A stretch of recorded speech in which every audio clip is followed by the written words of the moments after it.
Oi, oi, oi, gente boa de Deus. Olha só, nós estamos prosseguindo em Mateus 14, de 1 a 12, e depois que Jesus vem de Nazaré, onde ele não pôde fazer nenhum milagre, senão curar uns poucos enfermos, impondo-lhes as mãos, e no texto de Marcos diz ungindo-os com óleo. Também a gente chega na narrativa, dá uma virada e se introduz o acontecimento que fazia parte da narrativa do Evangelho, dos fatos importantes narrativos do Evangelho, que tinha a ver com a morte de João Batista. O que aconteceu com aquele homem que teve tanta relevância quando Jesus chegou? E precedeu a Jesus, como o profeta dizia, o profeta Isaías, precedendo-lhe o caminho como um precursor, pregador, a quem Jesus, sendo primo dele, vai e busca da parte de João Batista o batismo. E João não queria batizar a Jesus. Não, eu é que preciso ser batizado por ti. Aí Jesus disse a João: deixa por um pouco, para que se cumpra toda a justiça. E foi assim que o João batizou, e houve todas as ocorrências. Eis que eu vi o Espírito Santo descendo em forma corpórea como de uma pomba, pousando sobre ele, e ouvi a voz que dizia: eis o meu filho amado, em quem eu me comprazo. A ele ouvi. Ou outra narrativa diz que do céu ouviu-se aquela voz, dando a entender que todos tinham ouvido. Em outra narrativa, essa é uma voz que fala diretamente com Jesus. O fato é que nos três evangelhos há uma concordância sobre esse elemento cênico, naquele momento em que João Batista batizou a Jesus, e a afirmação de João aos circunstantes, dizendo-lhes: eis o Cordeiro de Deus que tira o pecado do mundo. Aí, daquele momento em diante, a narrativa vai se concentrando em Jesus, totalmente, e João Batista entra no anonimato da narrativa do Evangelho até esse ponto, de Mateus 14, de 1 a 2, ou de Marcos, que é o texto que eu vou preferir usar no dia de hoje, é Marcos 6, do verso 14 ao verso 29.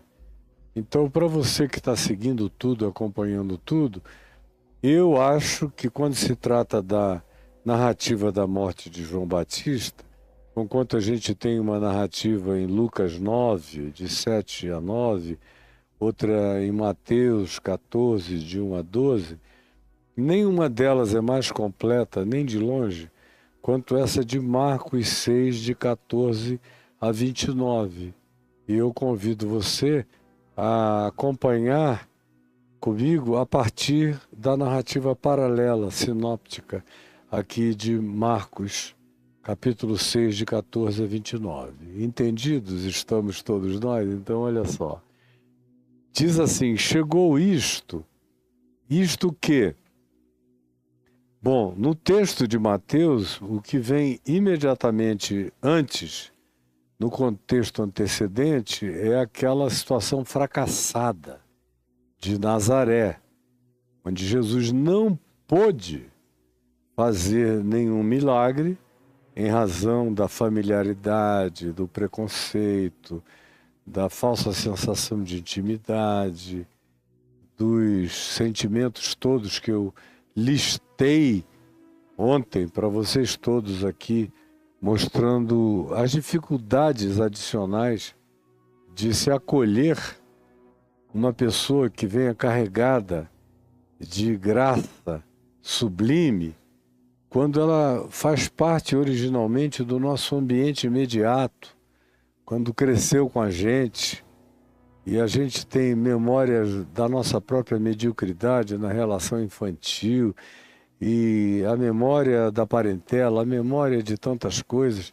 Enfim, essa aproximação gera uma banalização, uma naturalização, na maior parte das vezes, e tem um aspecto mais complexo, que você só vai entender completamente assistindo, no mínimo, o que eu falei no dia de ontem, aqui para nós. Eu espero que, no mínimo, o que eu disse no dia de ontem e também anteontem, quando eu me concentrei nesse aspecto de Nazaré, você que perdeu, volte para entender, porque é muito mais complexo do que essa minha síntese está apresentando a você, os elementos de totemização e de transformação de tabu numa figura desse nível de proximidade, de intimidade, de admiração, que na mesma hora se transforma em escândalo e em hostilidade. E eu mostrei uma quantidade enorme de razões psicológicas e culturais para que seja assim. Dê uma olhada lá para você não ficar com a superficialidade da compreensão. E aqui em Marcos, portanto, no capítulo 6, se diz: chegou isto. E o que é que chegou? Não aquilo lá de Nazaré. Porque no contexto de Marcos, de 7 a 13, Jesus mandou os 12 apóstolos e os enviou, lhes dando autoridade sobre os espíritos imundos, e lhes ordenou a mesma coisa que a gente encontra ordenado em Lucas, no capítulo 9, de 1 a 5, que são repetições, ou em Mateus 10, como a gente já viu há uns 2 meses ou 3 atrás, Mateus 10, de 5 a 15, são as mesmas instruções que ele dá aos discípulos e os manda agora de aldeia em aldeia para pregar nos lugares, precedendo e convocando as populações ao arrependimento. Enquanto isso, eles expeliam muitos demônios e curavam numerosos enfermos, ungindo-os com óleo, os apóstolos, impondo as mãos e ungindo-os com óleo. Chegou essa notícia de que agora não só Jesus, mas tinha um grupo de no mínimo 12 pessoas, pode ter sido maior, a 12 eram os apóstolos. Mas se a gente olhar para a narrativa de Lucas 10, Jesus mandou 70. Eram duplas de 36 duplas que foram enviadas. Aqui a ênfase é enviou os 12, porque é uma narrativa que dá ênfase nos apóstolos, mas não foram só eles que foram. Outros, igualmente experientes, foram enviados para esse trabalho de precursão da chegada posterior de Jesus a essas localidades. É esse assunto de que havia agora não só Jesus, mas um grupo grande de discípulos também curando, fazendo milagres, expulsando demônios e anunciando o evangelho do reino de Deus, é que chegou até os ouvidos do rei Herodes. E o rei Herodes ouviu isso. Eu não estou falando do Herodes do norte da Galiléia, que é o Herodes Filipe, irmão desse aqui. Esse aqui é o Herodes de maior preeminência, nessa época chamada do Tetrarcado Herodiano. Foram muitos os Herodes. Se você vê a genealogia de Herodes o Grande, foi o precursor de todos os Herodes, que viveu antes de Jesus e foi aquele da matança dos inocentes lá em Belém, quando Jesus nasceu. Você vai ver as ramificações todas dos variados Herodes e descendentes dos Herodes que nasceram daquele Herodes o Grande, que foi quem reconstruiu o segundo templo com grandeza muito maior do que a de Salomão, que era uma figura de capacitações arquitetônicas de genialidade absoluta. O cara era doido, megalomaníaco, narcisista, sociopata, psicopata, era tudo o Herodes o Grande, mas era um arquiteto absolutamente genial, tomado por um sentimento de grandeza, de arrogância, de soberba, e um pânico paranoico incomparável. Era um Saul dos dias de Davi elevado a muitas potências acima de Saul nas suas capacitações. É esse indivíduo aqui que está presente como uma espécie de Saul pertinente a João Batista e a Jesus. E aquele lá do Velho Testamento é pertinente ao rei Davi, de quem Jesus é descendente. Mas as duas figuras antagônicas, tanto de Davi quanto de Jesus, são extremamente parecidas numa coisa, especialmente na paranoia, no surto de perseguição, na angústia hipocondríaca que ambos sofriam. Eram pessoas extremamente doentes e com a alma totalmente desfigurada, tanto o Saul do Antigo Testamento quanto o Herodes dos dias de João Batista e de Jesus. Quando chegou essa informação de que não apenas Jesus, mas agora um grupo de pessoas que ele enviara, estavam fazendo milagres extraordinários, apenas ungindo as pessoinhas com óleo, Herodes ficou chocado. Quando isso lhe penetrou nos ouvidos, ele se assustou, porque o nome de Jesus já tinha se tornado mais do que notório para todo lado, em todo aquele território chamado dos filhos de Israel e chamado pelos romanos de a Palestina. Pois bem, e alguns diziam: olha, o que está acontecendo, essa invasão do sobrenatural, do miraculoso, crescente, porque antes era João Batista. Aí você prendeu João Batista, surge esse Jesus, que faz João Batista virar um chaveirinho. Esse Jesus é aturdidor, é fantasticamente assombroso. E agora ele está se multiplicando em outros, que ele está enviando e operando esses milagres. Parece que se abriu um portal de sobrenaturalidade, de miraculosidades, a partir de Jesus e do que ele significa e representa. E ele tem o poder de transferir poder e força e autoridade e miraculosidade para terceiros. Esse negócio está ficando incontrolável. Foi o susto que chegou até o rei Herodes. Quando ele ouve isso, e ele tenta logo trazer uma interpretação. A interpretação dele não é mediúnica, nem é de reencarnação, como parece ser o caso em Mateus 16, quando Jesus pergunta: quem dizem as multidões que eu sou? E vem aquela listagem, uns dizem que tu és Jeremias, ou Isaías, ou Elias, ou algum dos profetas, ou até mesmo João Batista, que fez uma reinfusão espiritual e está operando em ti simultaneamente. Foram os assuntos prévios que eles trouxeram do povo para Jesus. E Jesus disse: vós, quem dizeis que eu sou? Foi quando Pedro disse: tu és o Cristo, Filho do Deus vivo. Mas isso fica para depois. Aqui, a ênfase não recai sobre nenhuma possibilidade reencarnacionista.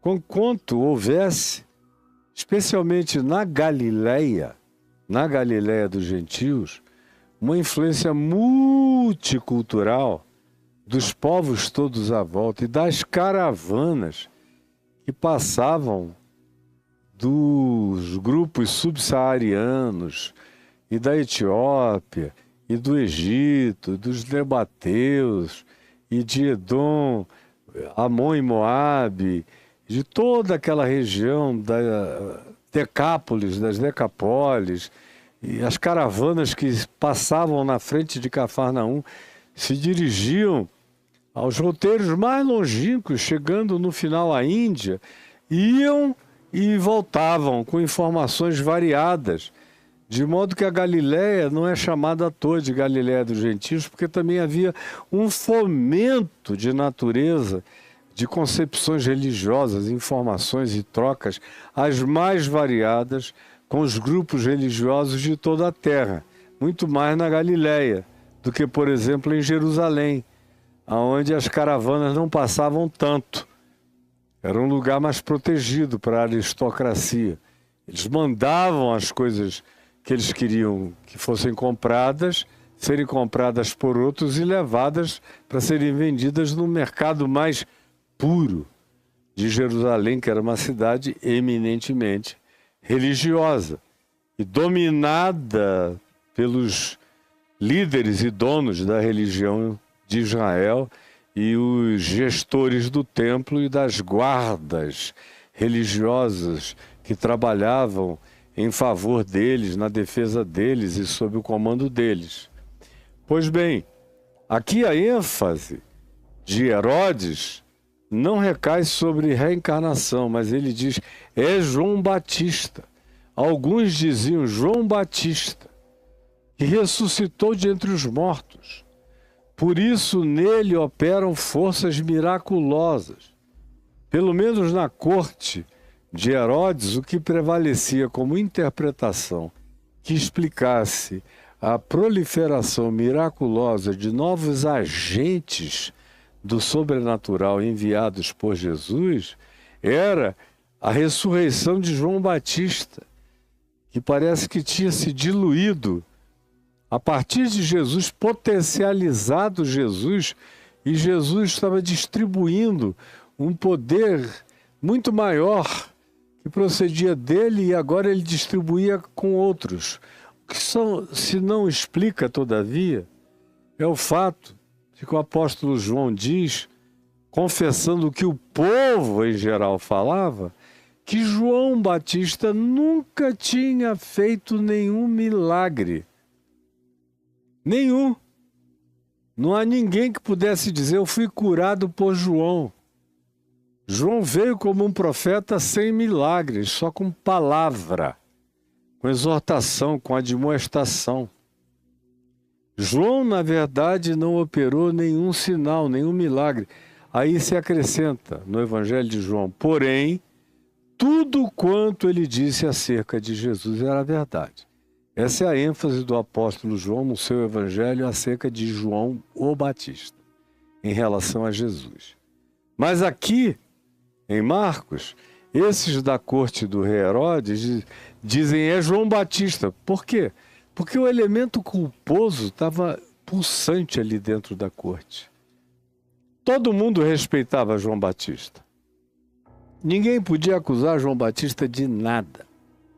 Ele era íntegro, ele era limpo, ele era coerente, ele era honesto, ele era prudente, ele era totalmente resguardado de impurezas variadas, ele era um asceta que vivia como um ermitão no deserto.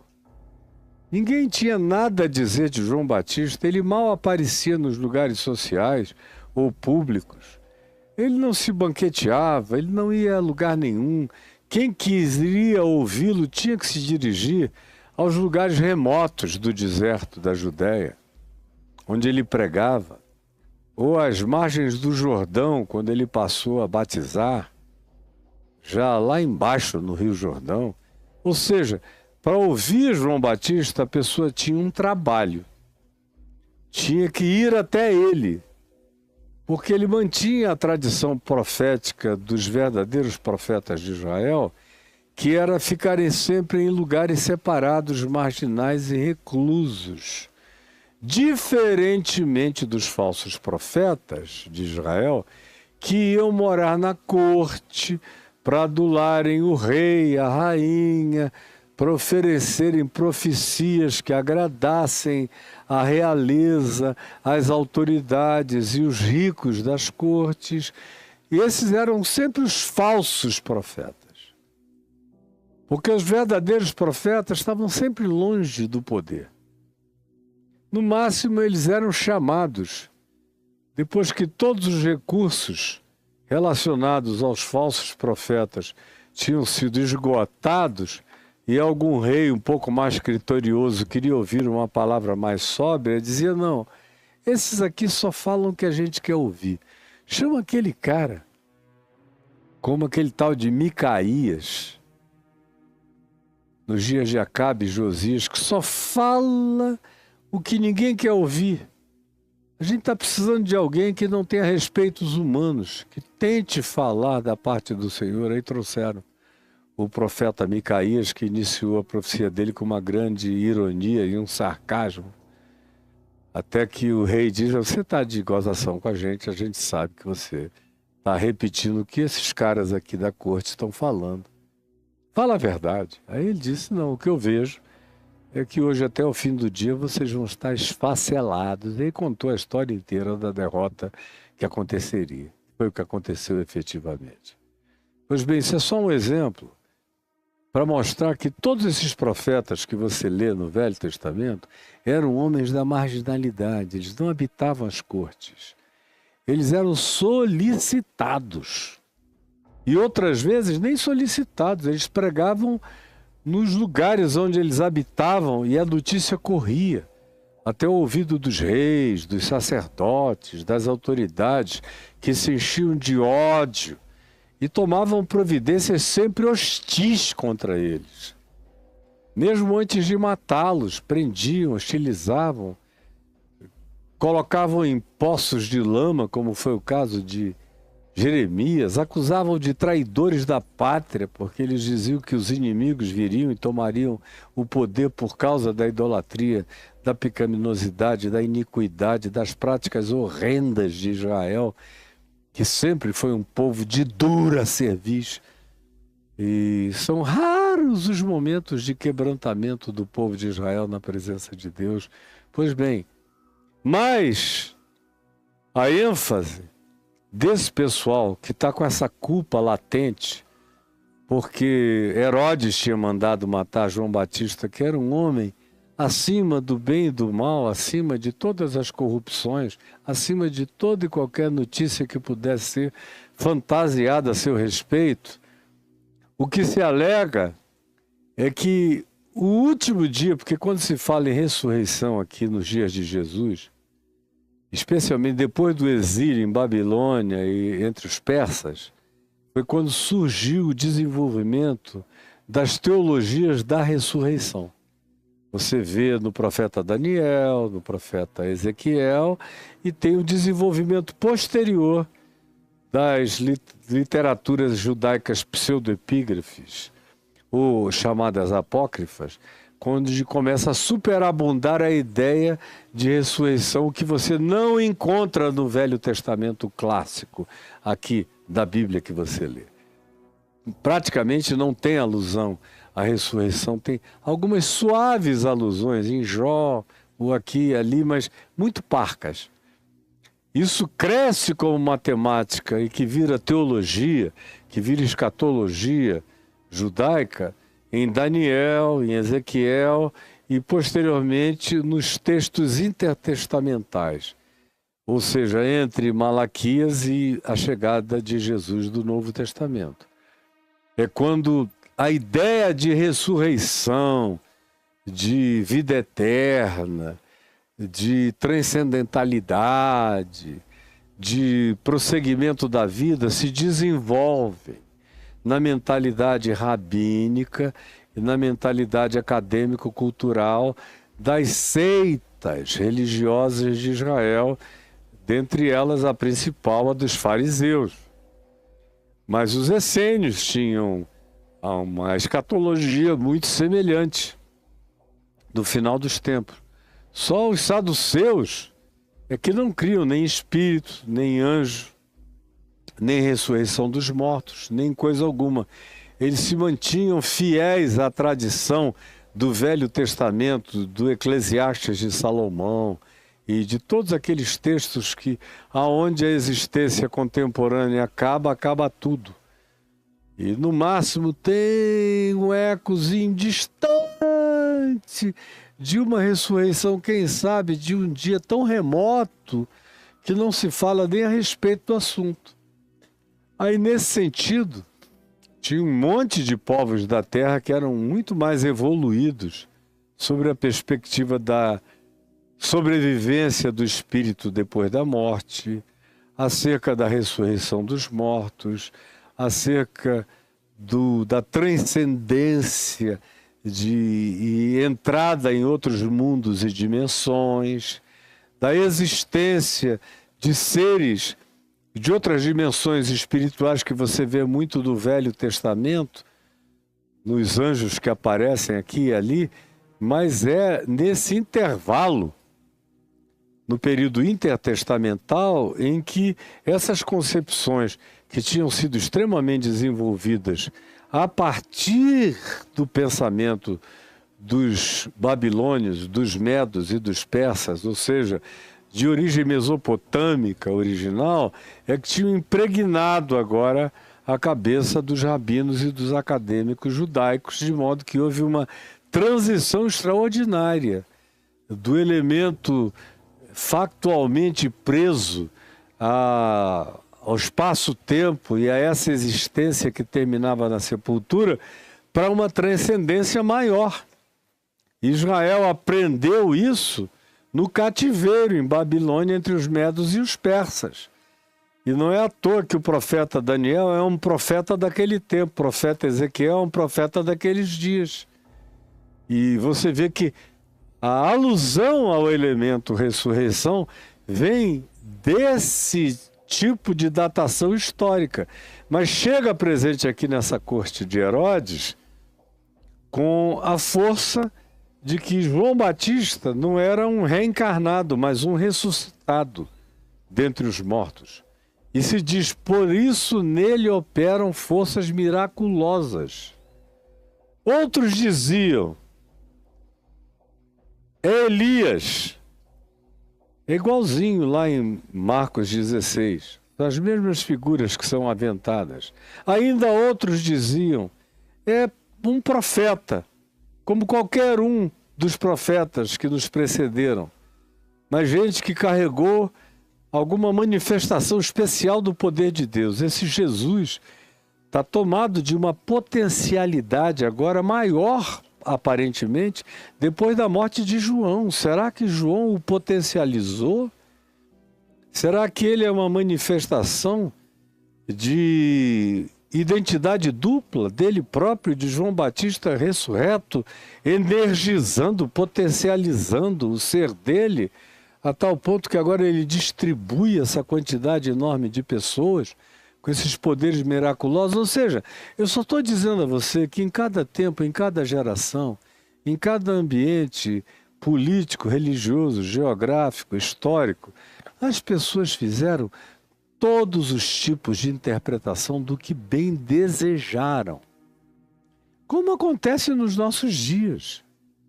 A gente posta uma coisinha ali na internet falando de um tema X, ainda que você diga que o seu tema é chave, vai ter um monte de gente falando de chaveiro, de molho de chave eletrônica, disso, daquilo. Não interessa o que você diga, interessa o que eles querem aproveitar no teu ambiente muito visto, muito assistido, muito divulgado, e colocar a opinião deles lá para ver se eles pegam uma carona. Aqui não é exatamente esse caso, mas nas cortes, todo mundo quer dar a sua opinião para dizer a posteriori, eu falei sobre o assunto. Não, hoje lá na corte, o papo era esse, eu dei minha opinião. Eu falei que era Elias. O outro diz, eu disse que era fulano de tal. Outros dizem, eu fui um dos que asseverei que é João Batista ressuscitado. Eu só estou fazendo a você essa introdução para você saber que não mudou absolutamente nada. A natureza humana é assim, leviana, precipitada, ignorantemente idiotada e com a capacidade enorme de vomitar tolices de todos os lados, de opinar inconsequentemente. Ficou infinitamente pior, porque agora qualquer imbecil pode fazer uma live e dizer todas as imbecilidades da Terra que no passado não era possível. No passado o cara tinha que estar num ambiente como uma corte, ou tinha que ter um espaço num jornal, ou depois da televisão e do rádio tinha que ter alguma capacidade de dizer coisa com coisa que interessasse a uma grande maioria para ele ter um espaço de radiodifusão ou de televisão. Hoje em dia não. Todo mundo é dono do seu canal, da sua TV, da sua página, do seu jornal, qualquer idiota. Por isso é que a gente vê a proliferação incontrolável da imbecilização absoluta e universal para todos os lados. E você fica assistindo e vendo que quanto mais imbecil seja a sugestão, maior serão os milhões e milhões de seguidores da mesma ignorância, da mesma palhaçada, da mesma propagação. O que só mostra o nível de atordoamento, de embrutecimento, de burrice crônica, de universalização da patologia de um que vai se transformando em realidade epidêmica, tomando conta de uma quantidade enorme de outros que não sabiam nem o que dizer, mas passam a repetir a tua idiotice ou de alguém perto de ti. Que é como acontece o tempo todo nos nossos dias, e não é uma coisa inventada hoje, só é potencialmente muito mais ampliada nos nossos dias. Porque, portanto, uns dizem, outros falam, é o que a gente tem de sobra nessa internet, e quem quiser se defender de idiotices não ande pesquisando. Porque, meu Deus, é aturdidor a quantidade de imbecilização que sai para todo lado e você vê as pessoas aplaudindo, dizendo maravilha, que coisa linda. Aí você vai ver quem é que está dizendo isso. É um cara que não tem opinião sobre nada e que repete qualquer outra coisa que ecoe mais forte perto daquele ouvido totalmente embrutecido, emburrecido e desinformado. Infelizmente é isso. Mas o verso 16 de Marcos 6 diz que Herodes, porém, ouvindo todas essas histórias, disse, conclusão dele próprio, Herodes agora, da sua culpa, é João. Porque ele estava culpadíssimo, o rei Herodes. Ele ouviu as histórias e disse, é João a quem eu mandei decapitar, que ressurgiu. É o João descabeçado que voltou da morte, decapitado. E vocês vejam o nível de culposidade que ele carregava, porque ele nem diz só é João que eu mandei executar, ele faz questão de ser minucioso, meticuloso, de dizer a quem eu mandei decapitar. Sabe lá a quantidade de vezes que esse cara não andou com essa imagem da cabeça de João Batista, que foi trazida numa salva de pratas, lá do cárcere, oferecida à filha de Herodias, que dançou gostosa, bonitinha, peladinha, com os contornos sensuais do seu corpo delicioso e absolutamente encantador, fez a corte inteira babar, e o rei Herodes querer pegar a menina, e falou para a mãe dela, que era amante dele, e a menina era sobrinha dele, porque era filha do irmão dele, Herodes Filipe, lá da Cesareia de Filipe, no extremo norte, no sopé do Monte Hermon, cuja esposa ele estava pegando, e estava descaradamente já chamando de minha mulher, e agora queria também pegar a sobrinha, filha do irmão dele, e ficou tão encantado que disse, olha,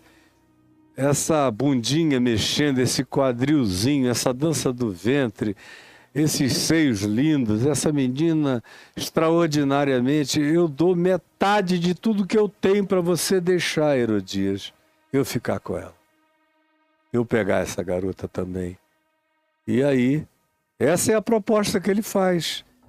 E ele só não imaginaria que Herodias, a mulher do seu irmão Filipe, ouvindo isso de Herodes, que tinha mandado prender a João Batista porque ela, Herodias, odiava João Batista. como eu falei antes, porque João Batista resolveu fazer uma coisa que não se diz que Deus mandou que ele fizesse. João Batista tinha uma mensagem dada por ele da parte de Deus: arrependei-vos e convertei-vos. Ele pregava no deserto. A ele iam guardas judaicos, guardas romanos, cobradores de impostos, os chamados publicanos, as meretrizes, todo tipo de pecadores, iam em profusão ouvi-lo, naquele seu convite à mudança de vida, à metanoia, ao arrependimento, ao batismo para transformação de consciência e de pensamento. Era isso que ele fazia. E até mesmo os fariseus se apresentaram lá. E João Batista disse a eles: raça de víboras, quem vos induziu a fugir da ira vindoura? Vocês estão pensando que esse meu batismo aqui salva vocês da ira que virá sobre a vida de vocês, do juízo que vai alcançar a mentira, a hipocrisia, a disfarçatez horrorosa e demoníaca de vocês? Não. A menos que vocês se convertam, que a mente mude e que vocês produzam fruto digno de arrependimento, fruto coerente com metanoia, com mudança de vida. Do contrário, o meu batismo não muda nada na cabeça e na vida e no resultado da existência de ninguém. No entanto, no que diz respeito ao rei Herodes, com Herodias, João Batista deu um passo além, que não se diz que ele deu em lugar nenhum. Não se diz que ele foi gritar na porta do Sinédrio, que ele foi até a casa do sumo sacerdote Anás ou Caifás, que ele foi molestar os teólogos ou os rabinos nas suas discussões teológicas. Não, ninguém. Ele só pregou para quem foi atrás dele. Até Jesus foi atrás dele. E ele vivia como um ermitão solitário.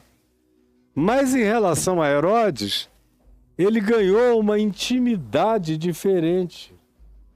Porque Herodes gostava de ouvi-lo, é o que a gente fica sabendo na leitura de Mateus 14, de 1 a 12, de Lucas 9, de 7 a 9, e aqui em Marcos, de 14 a 29. Herodes gostava de ouvi-lo. Herodes se impressionava com o que ele dizia e o respeitava enormemente, é o que está dito aqui. Herodes tinha João Batista em elevada conta. Por ele, João Batista continuaria lá. E João, algumas vezes, foi chamado para que Herodes conversasse com ele e fizesse perguntas particulares. E diz aqui o verso 20, porque Herodes temia João Batista, sabendo que ele era um homem justo e santo, e o tinha em segurança, não deixava que ninguém intentasse mal algum contra ele. Porque Herodes era louco, mas nem tanto, ele sabia que João Batista era um homem de Deus. E quando ele ouvia João Batista, ele ficava perplexo das vezes que ele ouviu. Foram as vezes que ele mandou buscar João para conversar. Escutava-o de boa mente, chocado com o que João dizia, com as palavras de autoridade que lhe chegavam, que lhe vinham à boca. E essa era a atitude do rei Herodes para com João Batista. No entanto, se diz aqui no contexto antecedente, no verso 17, que Herodias, a mulher do irmão de Herodes, o Filipe, odiava a João Batista e tinha feito Herodes prender João.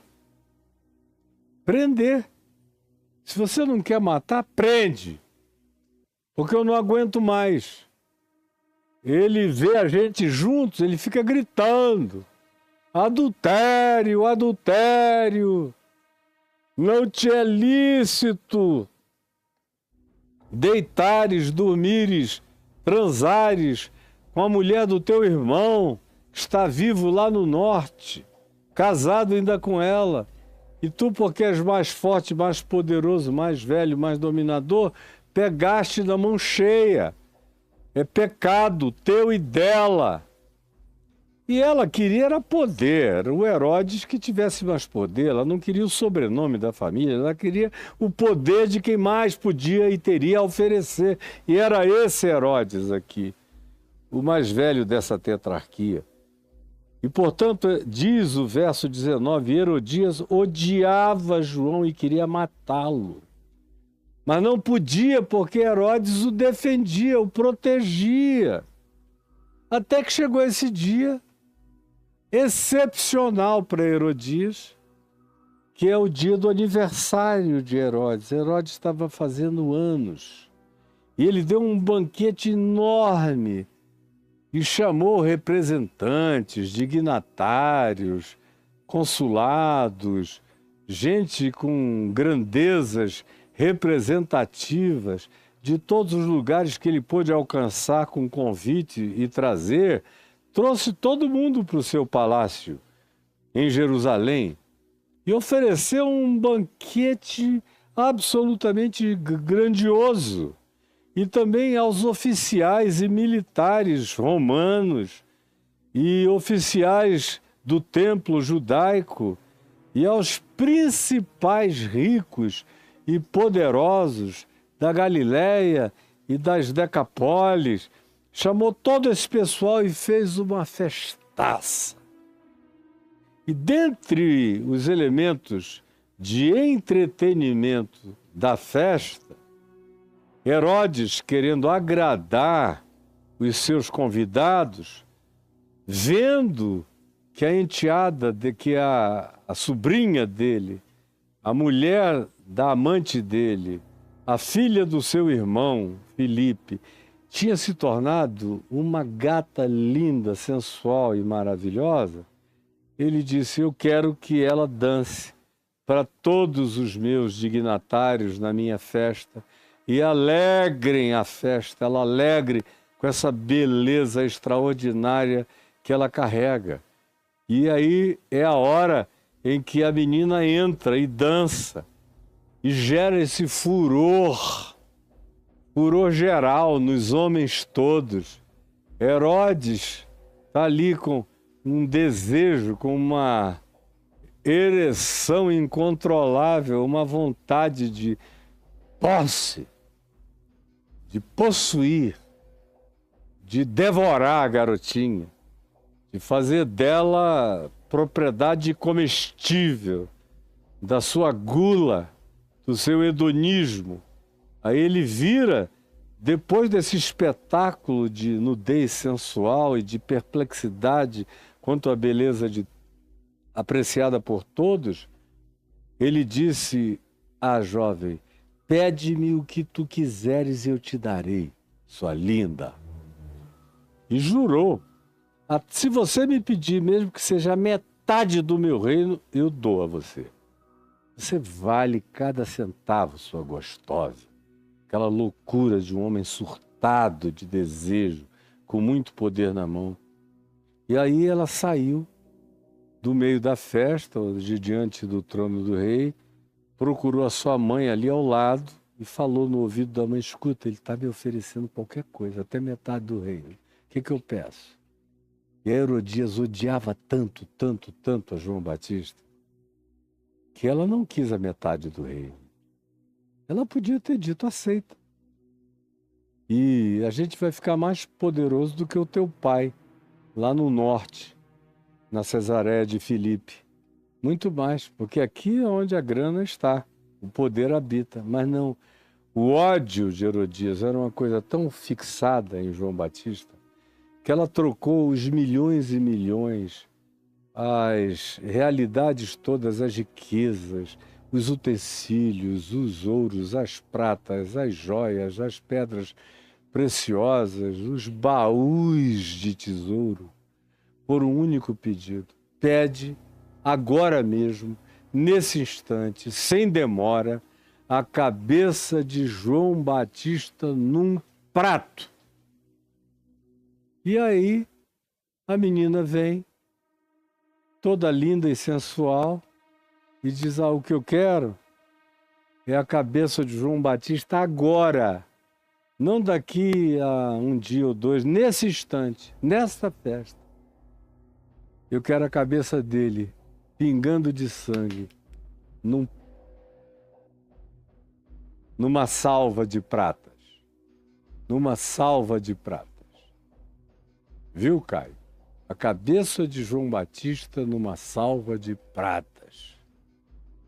Porque apagaram-se as luzes de João Batista, viu, Caio? Nesse mesmo momento. Aí mandam alguém lá no cárcere e chegam lá e decapitam João Batista. Decapitam. E botam a cabeça dele com os olhos abertos em cima de uma salva de pratas e levam-no lá para cima, para o meio do banquete. Entra aquele espetáculo dantesco, horroroso, tenebroso. E Herodias numa alegria enorme. E a garota dançando de felicidade naquele espetáculo pavoroso, vampiresco, nojento, horroroso. E Herodes num constrangimento enorme de um lado e de outro lado daquela ambivalência demoníaca, dizendo: hoje ela vai dormir comigo, eu vou traçá-la toda. É isso que está aqui no meio dessa situação, no meio dessas questões. Tanto é que quando a notícia chegou dizendo: eu quero a cabeça de João Batista, o verso 26 diz assim: entristeceu-se profundamente o rei Herodes, mas por causa do juramento e dos que estavam presentes com ele à mesa e que ouviram seu juramento, ele não podia mais voltar atrás nem lhe negar o que ela tinha pedido. Assim é que ele enviou o executor, que voltou com a cabeça decapitada de João Batista. E o texto prossegue dizendo: os discípulos de João, logo que souberam disto, vieram e levaram-lhe o corpo e o depositaram no túmulo, um corpo sem cabeça, porque não se dá notícias de o que aconteceu com a cabeça de João Batista. Qual o destino da cabeça dele? Agora você veja, eu botei como tema de hoje João Batista, um homem maravilhoso, uma vida maravilhosa e uma morte banal. Porque é a coisa mais recorrente em relação à vida de gente santa, linda, bonita de Deus, é que aquela vida maravilhosa não raramente termine de maneira completamente banal, como é o caso de João.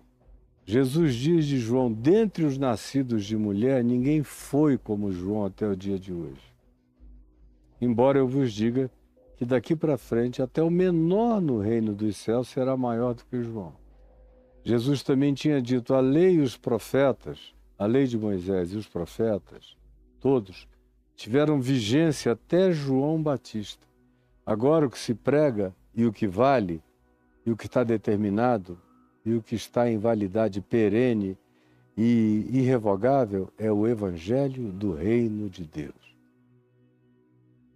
Então Jesus diz essas coisas maravilhosas sobre esse homem, mas a vida dele termina assim, sem a gente saber nem o que fizeram com a cabeça dele. Os discípulos levaram o corpo descabeçado, decapitado, e a cabeça. Só Deus sabe aonde ela rolou, o que fizeram com ela, em que lixeira jogaram. Como é que aquele cérebro que foi visitado por tanta graça de obediência, por tantas vozes da vontade de Deus, aquela boca que foi tão carregada de revelação, aqueles olhos que primeiro enxergaram e viram o Cordeiro de Deus que tira o pecado do mundo, até mesmo o feto João, se estremeceu no ventre da sua mãe Isabel, quando Maria chegou lá em Encárem, grávida de Jesus, que era apenas um feto, e João era uma criança de 6 meses no ventre, estremeceu quando Maria disse: salve Isabel, oi minha prima.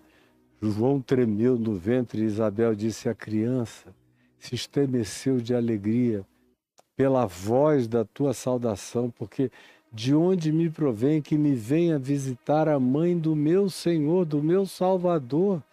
Então, esse é um cara que tinha tido impactos da voz de Jesus no ventre da mãe dele, quando ele era apenas uma criança dentro do útero da mãe Isabel.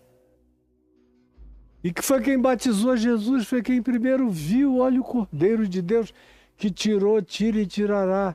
Ele é a solução para todos os pecados, é nele que as coisas ficarão consumadas eternamente, que a lei se cumprirá absolutamente. Ele é o cumprimento de todas as coisas. João viu antes de todo mundo. E agora, esses olhos, esses ouvidos, essa boca, essa cabeça, esse aparato de natureza sensorial objetiva está separado do corpo, jogado em qualquer lixeira do palácio. Sabe lá o que aconteceu? Comido pelo quê? Por vermes, pelas formigas, pelo que se queira desejado fazer de mórbido com a cabeça desse indivíduo. Agora, tudo isso começa por causa daquela denúncia dele, que, a meu ver, e vocês me perdoem, é só uma opinião minha, ninguém, por favor, faça disso coisa alguma, há um silêncio do Novo Testamento sobre essa ação do João Batista. Não tem ninguém dizendo que João fazia aquilo da parte do Senhor. Ninguém. Nem Jesus disse. Porque João teve a coragem de denunciar os pecados da liderança de Israel da parte de Deus. Não. Jesus mesmo nunca fez isso com ninguém. Se Jesus fosse denunciar adultérios, não sobrava ninguém, porque João via, porque João tinha que ser informado. Mas Jesus não precisava ser informado, ele sabia. Sabia pelo seu espírito tudo o que acontecia na mente, no coração, nas intenções de todos os que estavam e passavam e existiam à volta dele. E você não o vê abrir a boca para acusar ninguém de nada dessa natureza. Você o vê lá em João 8 protegendo uma adúltera. Você o vê falando em favor de meretrizes, de prostitutas, de pecadores, contra os religiosos fariseus, dizendo-lhes: em verdade eu vos digo que muitos publicanos e pecadores e meretrizes vos precedem no reino dos céus. Mas você não vê Jesus acusando ninguém, ou estabelecendo condições de barganha. Eu vou curar o teu servo, teria ele dito ao centurião romano: se tu te converteres ou se tu te deixares batizar, eu curarei. Não tem barganha, não tem pré-condição, não tem nada com Jesus. Ele faz tudo de graça por fazer. Ele não quer saber de troca ritual, não tem exame de profissão de fé, não tem posição de batismo, não tem catequese de nenhuma natureza doutrinário-teológica, não tem nada do que o cristianismo exige. Em Jesus isso não existe. E o próprio Jesus, diferentemente de João Batista, se diz que ele mesmo não batizava ninguém. Não há um único episódio que diga então Jesus chamando a Pedro, Tiago, João, Bartolomeu e tal, os 12 apóstolos, os enfileirou e Jesus mesmo os batizou. Não há essa narrativa nem do batismo dos apóstolos a quem ele chamou. Durante a narrativa das ações de Jesus, nos 4 evangelhos, Mateus, Marcos, Lucas e João, não se diz que Jesus batizou semelhantemente a João Batista ninguém. Ninguém, ninguém, ninguém. Ele disse, a tua fé te salvou sem batismo de ninguém. Hoje mesmo estarás comigo no paraíso, com o malfeitor ao lado dele na cruz, sem batismo, sem nada, sem precondição, sem coisa alguma. Porque o resto, me perdoem, é uma invenção religiosa. Que a religião precisa ter uma quantidade de sacramentos, de ritos, de pré-determinações, de pré-condições, para poder botar você dentro do curral, sem o qual você não entra no reino dos céus e eles não recebem poder, dízimos, ofertas e tudo mais que fazem. Mas com Jesus nunca foi assim, não é assim. E também você não vê Jesus acusando ninguém de coisa alguma. E haveria uma fartura. O próprio Jesus encontrou com esse Herodes aqui, não disse nada.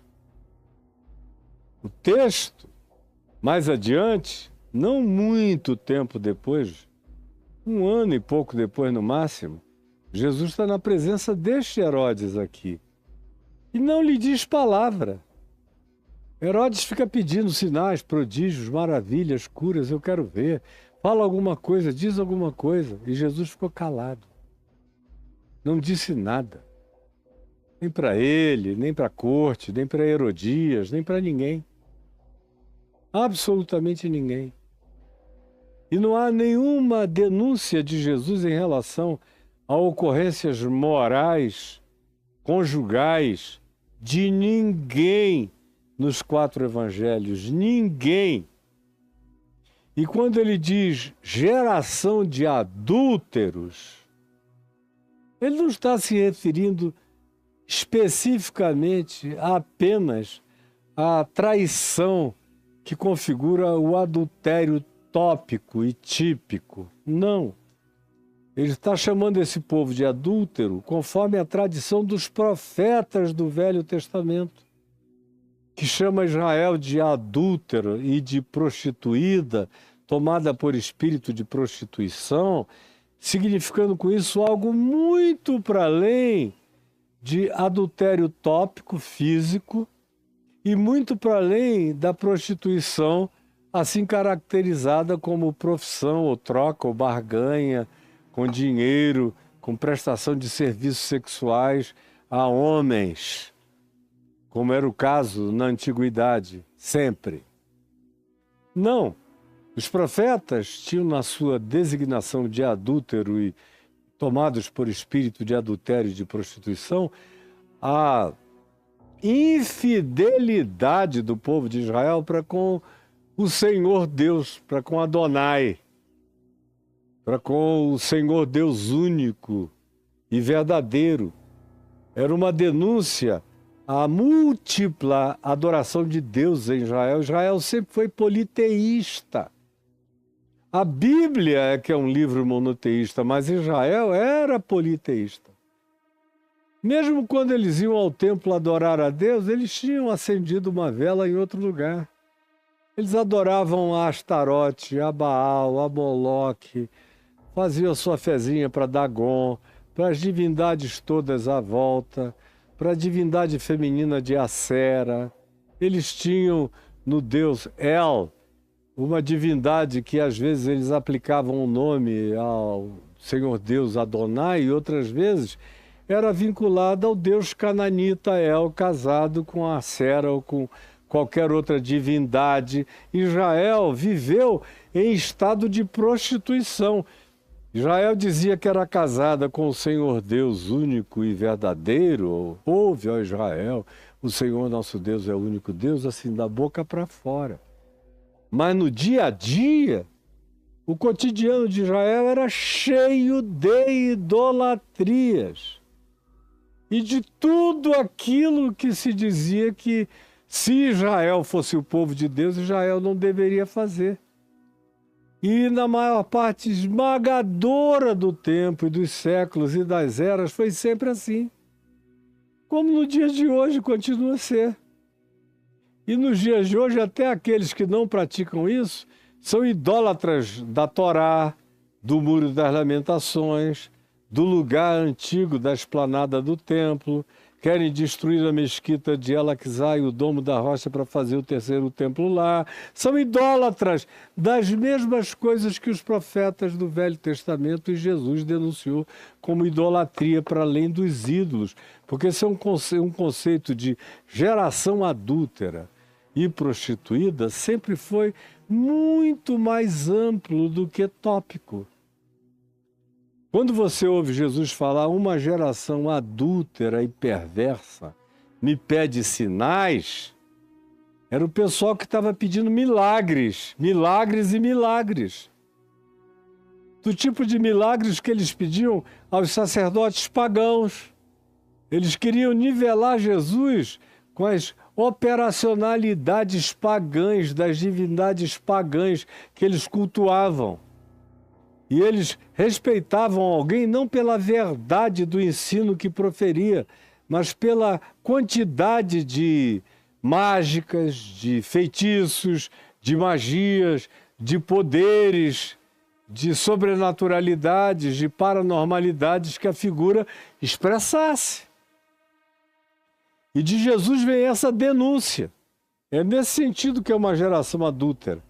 Mas você não ouve Jesus entrando na casa de ninguém dizendo aqui, ó, ou quando ele dá conselhos aos discípulos, não entrem na casa de nenhum adúltero. Senão ele não podia entrar na casa de ninguém.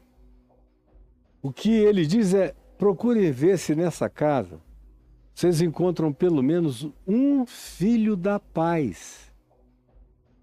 Um filho da paz. Ao invés de serem os filhos, vocês sabem de quê? Um filho da paz.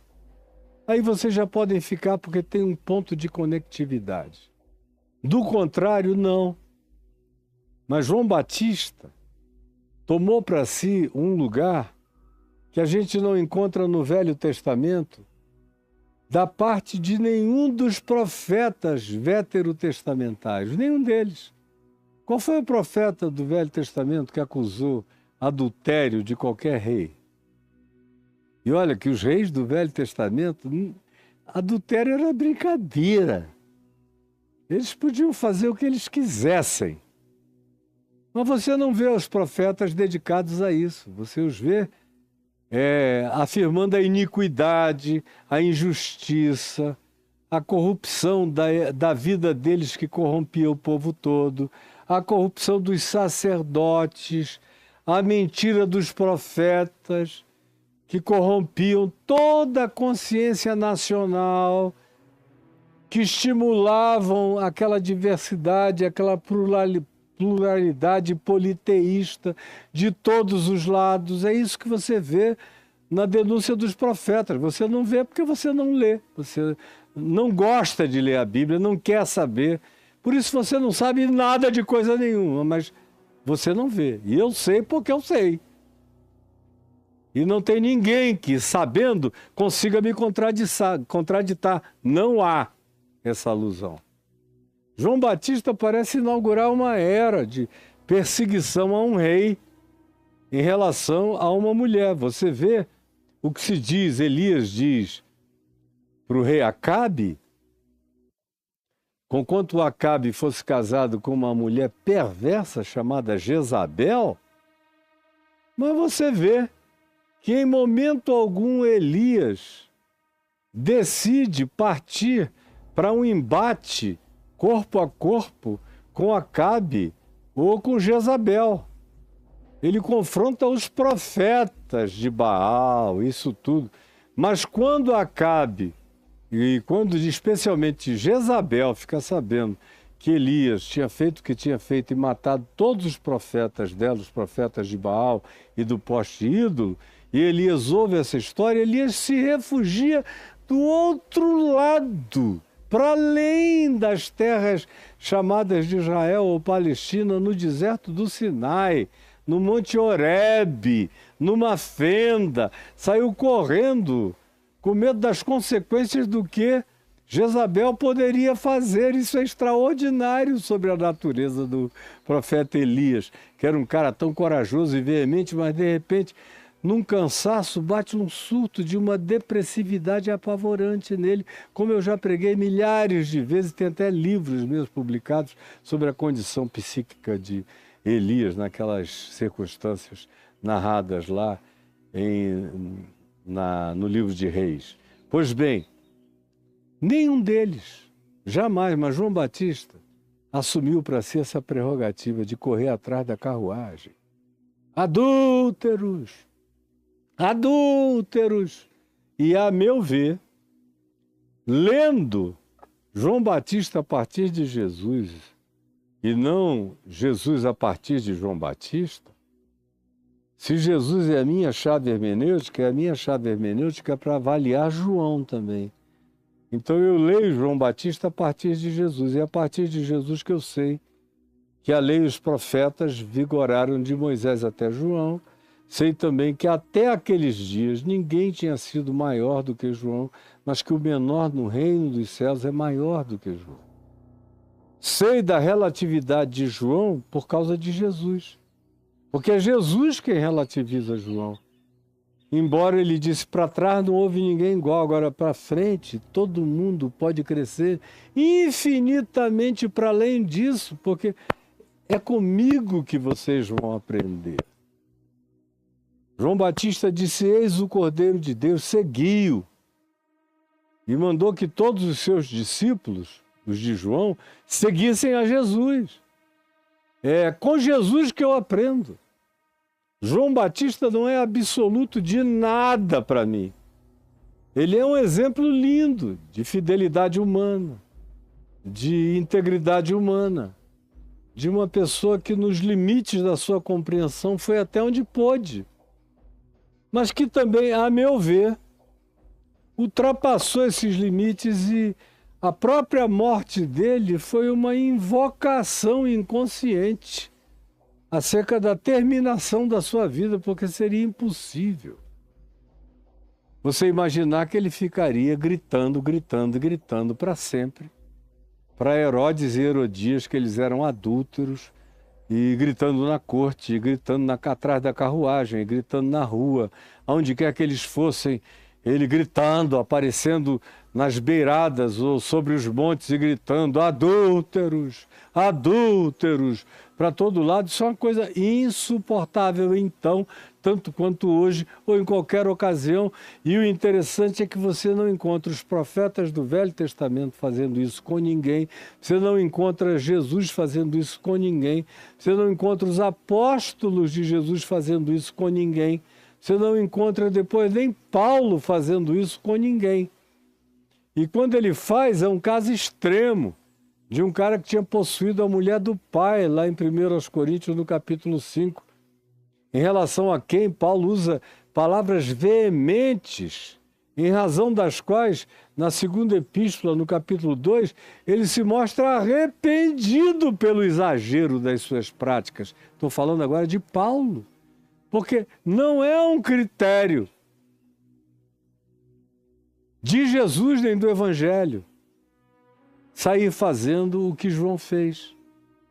Então esse João lindinho, bonitinho, querido, estranho pra caramba, exótico ao extremo, extravagante, uma figura que possivelmente não passasse em alguns exames psicotécnicos, nem tampouco passasse em algumas avaliações de natureza de inteligência emocional. Ele era um esquisito. Deus tem discípulos esquisitos.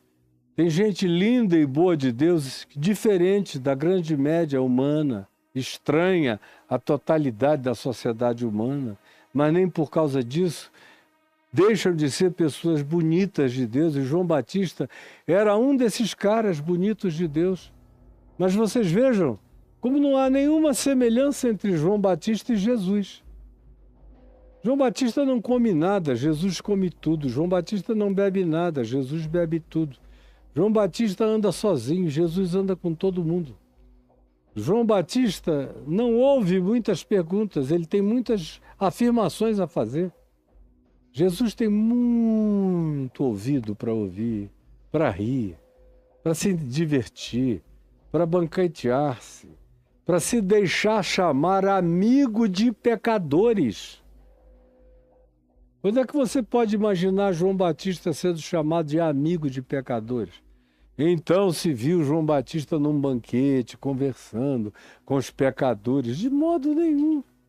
Como Jesus mesmo disse, João Batista está para mim, assim como alguém está para um convite para uma festa, para umas bodas, alguém que só organiza funerais, está para alguém que organiza banquetes. Eu sou aquele que convido para o banquete do Reino de Deus.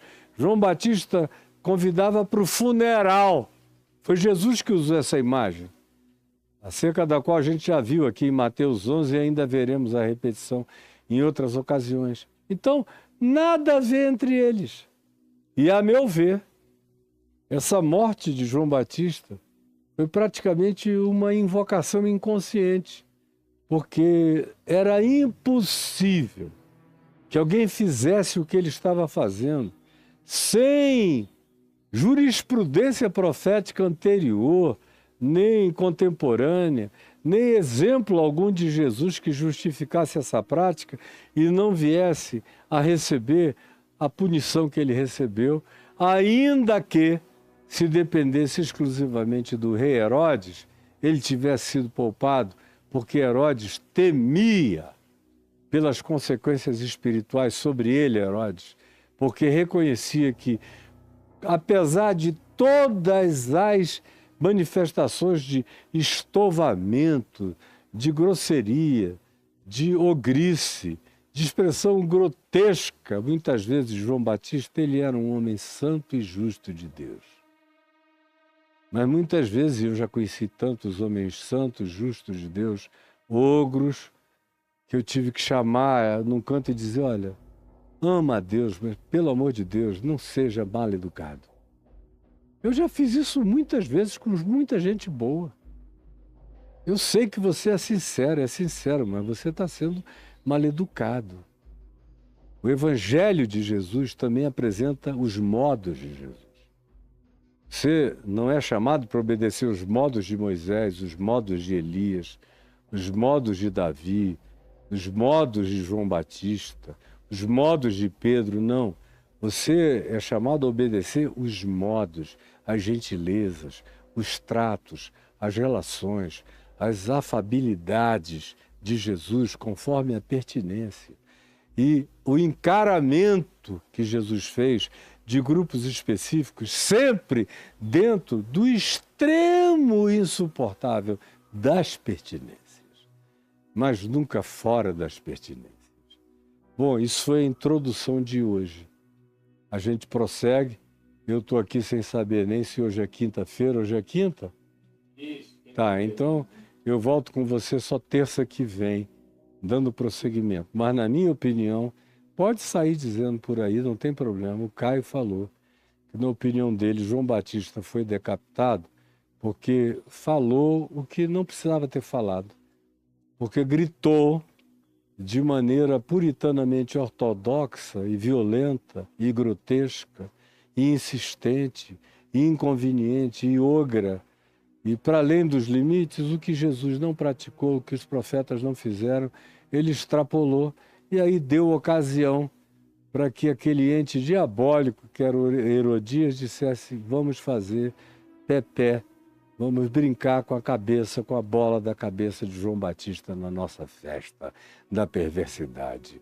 E aí uma vida maravilhosa tem uma morte banal, como a gente vê de vez em quando acontecer. Senhor Jesus, eu te peço que tenha sido mais do que uma história, tenha sido uma história ilustrativa, elucidativa, tenha trazido de fato luz, compreensão, educação na justiça, que nos tenha ensinado o bom senso, a sabedoria, os modos de Jesus. E tenha também na nossa admiração por João Batista, colocado todavia no seu lugar de relatividade humana, que pertence a todos nós, porque nenhum de nós tem que ser visto de nenhum modo, senão na sua própria relatividade e na sua possibilidade de equívoco, de exagero ou de extrapolamento. Mas graças a Deus por Jesus, a quem nós seguimos, com quem queremos ficar parecidos, porque Ele mesmo foi executado, mas não porque se ofereceu para morrer, não porque bateu na cara de ninguém, não porque invadiu o sinédrio dizendo me matem, não porque foi na porta da casa do sumo sacerdote chamá-lo para briga, não por causa de nenhuma provocação explícita, mas por causa da explicitação do Evangelho do Reino de Deus, que sobretudo é graça, amor, acolhimento, perdão, convite ao arrependimento transformador, enquanto Ele abria os olhos aos cegos, iluminava as mentes, esclarecia os corações e fazia tudo com propriedade, com adequação, com pertinência, recomendando que não se fizesse propaganda dele de nenhuma natureza, porque as obras dele falavam por si mesmas. Ajuda-nos a entendermos isso para praticarmos isso na nossa vida. E a não termos nenhum herói bíblico na nossa vida. Nenhum. São todos nossos irmãos, com os quais a gente aprende o bem e com os quais a gente pode aprender a não praticar determinados erros, equívocos ou males. Apenas Jesus é o absoluto em toda a perspectiva da nossa existência. Por isso ele é a nossa chave interpretativa de todas as coisas, em todas as direções. Porque ele é o absoluto, é o homem pleno, é o humano absoluto e é o divino manifesto de maneira absoluta para a percepção humana. É o que eu te peço que tenha entrado na consciência de alguns aqui ou de muitos, em nome de Jesus. Gente querida, o TikTok já se foi há muito tempo e ficou aqui para mim só o que eu quero falar agora para o pessoal que está na única plataforma oficial da gente, que é o YouTube. Então, quem assiste, hoje tinha até bastante gente lá no TikTok, eu tenho mandado todo dia o pessoal ir direto para o YouTube. E tem diminuído muito a presença do pessoal no TikTok. Porque o meu desejo é que você não se prejudique, que você tenha o melhor, e o melhor está no YouTube. Lá você assiste aqui com 3 câmeras, com tudo que tem direito. Mas como eu digo todos os dias, e só o pessoal do YouTube consegue acessar e ver, tem um QR Code aqui em cima de mim. Você aponta a sua câmera para o QR Code, ele remete você para esse ambiente. Conheça agora como é que você pode contribuir com o meu ministério, com a pregação do Evangelho do Reino de Deus, a divulgação dessa palavra no Brasil e no mundo. E aí você tem, não só no QR Code, mas se você entrar no caiofab.com.br, está escrito lá também contribuição. Se você clicar lá em cima em contribuição, clica aí, por favor. Clica aí, Caio. Aí, isso. Muito obrigado. Você entrou no mesmo ambiente, onde tem o QR Code e tem as mesmas informações daquele ambiente anterior. Tem a conta do Santander, tem do Banco do Brasil, também está aí. E mais opções de contribuição. Se o Caio subir a tela, você vai encontrar mais opções de contribuição.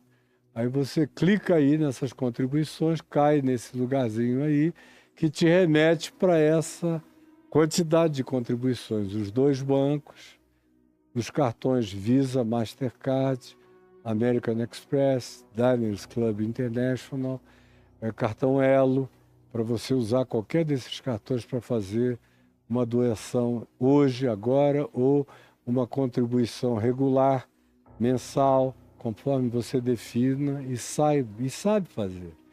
Embaixo tem o PagSeguro, que você está cansado de usar, e o pessoal brasileiro, o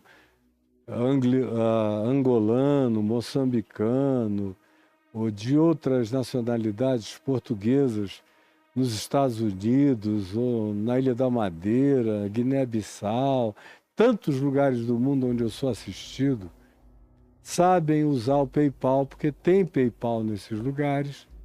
É um sistema mundial de transferência de recursos e você pode usar o PayPal para mandar a sua oferta. É só clicar e pá, já está tudo explicadinho. Se você apenas clicar no PayPal, você ajuda o meu ministério, o meu ministério. Quem está falando aqui é a pessoa que prega o Evangelho para quem quer que esteja me assistindo há 51 anos. Por todos os meios, modos e formas, os mais distintos, eu estou aqui e ficarei até o dia que o Senhor me leve, anunciando essa palavra e dizendo, se você quiser fazer parte, ser cooperador, associado, sócio dessa esperança no reino de Deus, ajude hoje, ajude já, ajude agora. E você não vai estar pessoalmente me ajudando. Isso é para pagar as despesas com os muitos que estão trabalhando para fazer tudo isso se viabilizar para você e para milhões de outras pessoas em volta do planeta. Cada vez vai crescer mais, não tenho a menor dúvida. Daqui a gente está entrando num taxiamento que logo, logo esse avião vai começar a subir e você vai ver que daqui a 1 ano nós vamos estar numa velocidade de cruzeiro, que você mesmo nem imaginou que alcançaria. Mas se você crer e ajudar, você vai ver que é lá que a gente vai chegar, com a graça de Deus. Posso contar com você? E aqui embaixo está passando um Pix com o CNPJ. Anote aí o CNPJ.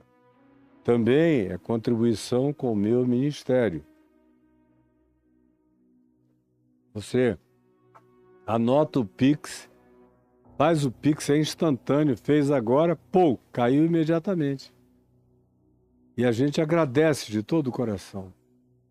Vai cair lá para o Edivaldo, que é quem paga as contas, quem paga esses funcionários que trabalham todos fazendo as coisas acontecerem, contribua com o meu ministério.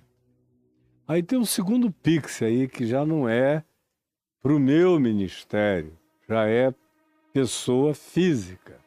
É um CPF que aparece aí, da minha mulher. E aí você ajuda.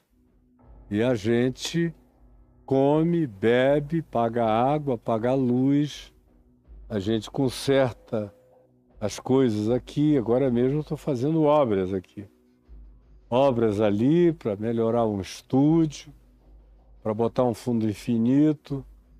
Com essas mudanças climáticas não vai mais dar para eu continuar trabalhando aqui ao ar livre, porque Brasília sempre foi um lugar agradabilíssimamente fresco. Eu antes não tinha nem essas luzes brancas, eram aqueles refletores quentes. E eu fazia aqui debaixo com o Braulio sem suar, tranquilo, porque a cidade sempre foi amena e no inverno fria. Você botava um casaquinho de dia, de tarde, à noite, qualquer hora. Agora está quente. A noite fica mais amena, mas o dia está quente. No inverno está quente. O mundo mudou. Então eu vou ter que preparar essa ala aqui da casa para colocar um ar-condicionado e a gente poder trabalhar com menos sacrifício. Eu estou aqui com as costas suadas e tem 2 ventiladores soprando fortes em cima de mim. Por isso você vê o meu cabelo balançando. Isso é uma maneira de diminuir o desconforto. Mas qualquer estúdio que se preze tem ar-condicionado. Eu só não botei antes aqui porque não precisava. O clima era ar-condicionado, agora não, agora é um calor horroroso. Então, ajude. Mas, do ponto de vista pessoal, que é o que eu estou falando aí, as despesas aqui correm todas por minha conta. Sou eu que vou fazer na minha casa. Então eu não tenho nem coragem de ficar pedindo, embora o Edivaldo seja um ser ímpar. E de vez em quando ele fica sabendo que eu estou nos apertos por aqui, ele chega tentando amenizar e diminuir os pesos para mim. Mas eu tento fazer tudo por conta própria, na minha casa. Então ajude. Ajude como você possa, com o que você queira, com a sua espontaneidade. Está aí a alternativa. E a última coisa que eu quero falar é sobre os meus cursos. E aí você, olha, preste atenção. Acabou, por que eu estou consertando o problema de energia elétrica? Você viu que acabou de apagar uma luz aqui atrás? Acabou. Porque tem alguma coisa aqui, a fiação, o técnico veio ontem e disse, ó, o senhor vai ter que trocar tudo. Vai ter que trocar tudo? É caro. É caro. E vai sair do meu bolso.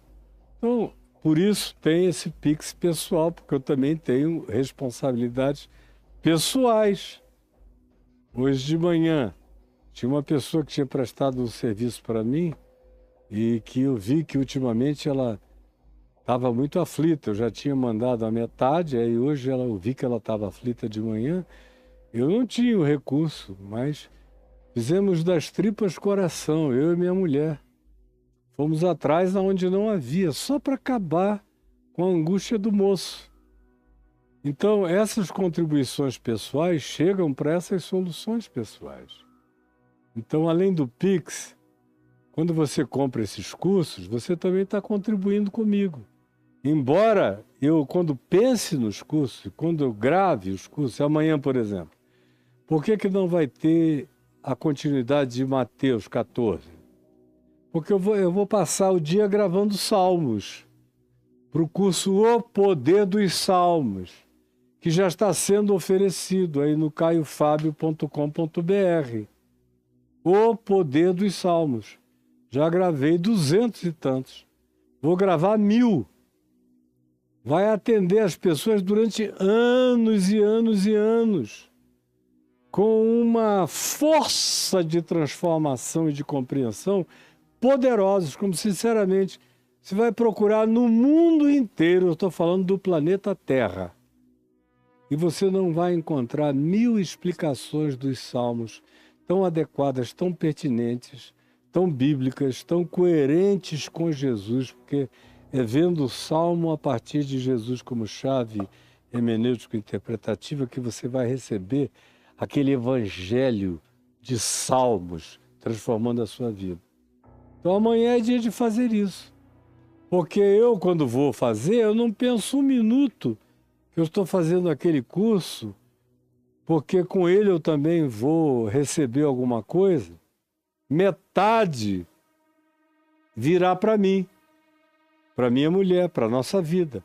A outra metade fica lá, especialmente com o time de São Paulo, onde está hoje a maior parte de pessoas de time nosso trabalhando direto, de dia e de noite, porque oferecer cursos demanda muita gente aqui no backing, no escritório, nos bastidores, porque é muito telefonema, é muita pergunta, é muita gente que não entendeu, é muita troca disso e daquilo outro.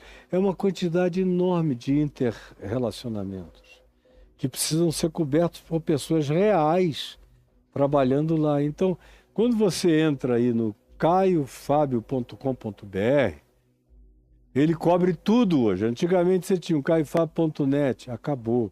caiofabioexclusivo.com.br, acabou. Agora você tem caiofabio.com.br.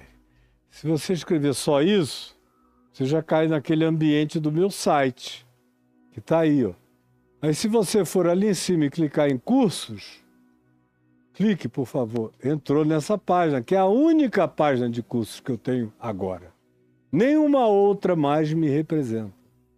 Então não procure os meus cursos em nenhum outro endereço, porque o único endereço que me representa é esse, caiofabio.com.br. Ou então, para quem quer ser mais explícito, basta escrever caiofabio.com.br cursos. Aí você cai nessa página aí direto. Mas tanto faz. Escreveu caiofabio.com.br, você cai no site. O site lá em cima tem cursos. Clicou, entrou. Entrou, é o único ambiente para a venda dos meus cursos. Reconexões. Essa semana a gente está dando ênfase no Jesus, a chave hermenêutica. Tem o Ativar.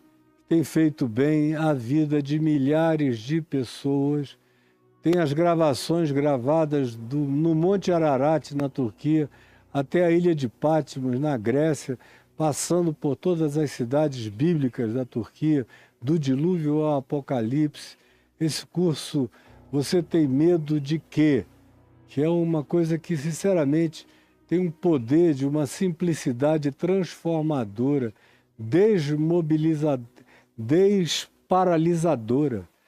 Tira aquele imobilismo no qual muita gente é colocada pelo medo, pelo pânico, pelos medos irracionais, pelas fobias variadas.